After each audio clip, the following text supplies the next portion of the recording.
Hi guys, welcome back with me again in this channel. On today's tutorial, I'm going to show you how you can translate Canva templates into any languages instantly. So there is this feature called Magic Translate on Canva, and here I'm going to show you how you can use it. First, let's just find the templates that you want to use. I'm going to just go to the Canva templates in here.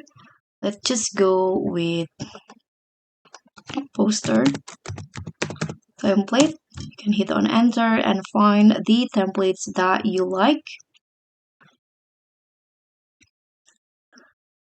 Okay, let's try this ones right here.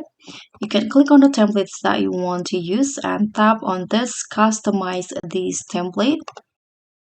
Now the template will be open on the new tab, and in here after it is open you can just go to the quick access by clicking on the quick actions by clicking on this button at the bottom left corner.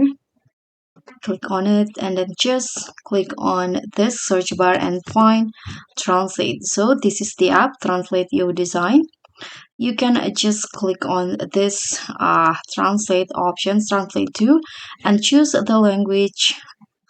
For example, I'm going to just translate it into English. You can click on the language. After that, it is optional, but you can choose the tone of voice if you want to. And then after that, you can click on translate. But since I am not on the Canva Pro, I need to upgrade it first before I can use this feature. So that's pretty much all. That's how you can translate Canva templates into any languages that you want. Thank you so much for watching. Don't forget to like, comment, and subscribe. Also, click on thanks. Bye.